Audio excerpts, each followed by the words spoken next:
ರಾಜ್ಯದಲ್ಲಿ ಕಳೆದ ಸುಮಾರು 1-2 ತಿಂಗಳಿಂದನೂ ಕೂಡ ಬಹಳ ಪ್ರಚಲಿತ ಇರತಕ್ಕಂಥ ವಿಚಾರ.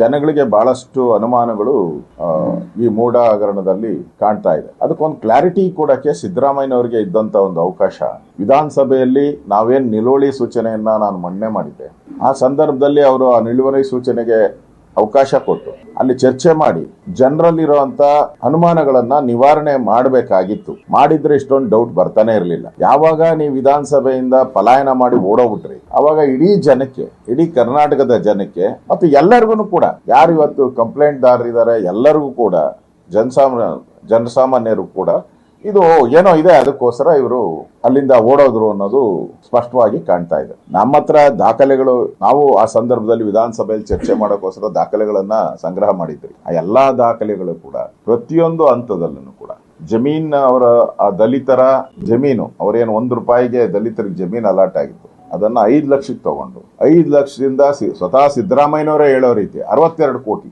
ಹೆಂಗಾಗೋಗ್ಬಿಡುತ್ತೆ. ಸರ್ಕಾರದ ಜಮೀನನ್ನ ₹1 ತಗೊಂಡಿದ್ದಾರೆ, ಆದ್ಮೇಲೆ ಅದು 5 ಲಕ್ಷ ಆಗಿದೆ.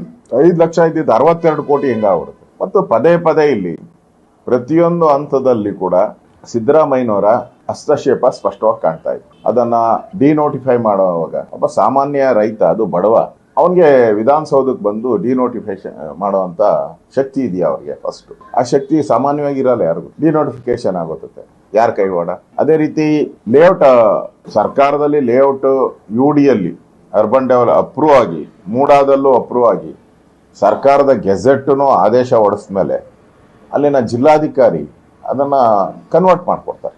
ಒಂದ್ಸರಿ ನೀವು ಮೂಡ BDA ಅಂದ ತಕ್ಷಣನೇ ಅದು ನ್ಯಾಚುರಲ್ ಕನ್ವರ್ಟ್ ಆಗ್ಬಿಟ್ಟಿರ್ತೈತೆ. ಅದು ಮತ್ತೊಮ್ಮೆ ಅದಕ್ಕೆ ಕನ್ವರ್ಷನ್ ಮಾಡುವಂತ ಒಂದು ಕೆಲಸವನ್ನ ಆ ಸಂದರ್ಭದಲ್ಲಿ ಮಾಡಿದ್ದಾರೆ.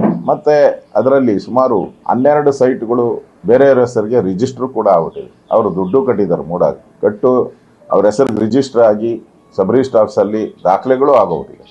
ಇಷ್ಟೆಲ್ಲ ಇದ್ದು ಕೂಡ ನೀವು ಅದೇ ಜಮೀನ್ಗೆ ಖಾತಾ ಮಾಡಿಸ್ತೀರಾ, ಕನ್ವರ್ಷನ್ ಮಾಡಿಸ್ತೀರಾ, ಡಿನೋಟಿಫಿಕೇಶನ್ ಮಾಡಿಸ್ತೀರಾ ಅಂದ್ರೆ ಇದೊಂದು ದೊಡ್ಡ ಹಗರಣ ಅನ್ನೋದು ಜಗತ್ ಜಾಹೀರಾತಾಗಿದೆ. ಅದರಿಂದ ಸಾರ್ವಜನಿಕ ಇರ್ತಕ್ಕಂಥ ಸಾಮಾಜಿಕ ಕಾರ್ಯಕರ್ತರು ಅಪೀಲನ್ನ ಮಾಡಿದ್ರು. ನ್ಯಾಚುರಲಿ ಮುಖ್ಯಮಂತ್ರಿಗಳ ವಿರುದ್ಧ ಕೇಸ್ ಹಾಕ್ಬೇಕಾದ್ರೆ ಪ್ರಾಸಿಕ್ಯೂಷನ್ಗೆ ಪರ್ಮಿಷನ್ ಬೇಕು, ಬೇರೆ ಯಾರಾದ್ರೆ ಅದು ಬರೋದೇ ಇಲ್ಲ.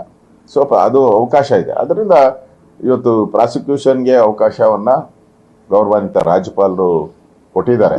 ಇದರಿಂದ ನಮ್ಮ ಹೋರಾಟ ಏನಿತ್ತು, ಒಂದು ಪಾದಯಾತ್ರೆ, ಈ ಪಾದಯಾತ್ರೆ ಹೋರಾಟ ಯಶಸ್ವಿಯಾಗಿದೆ.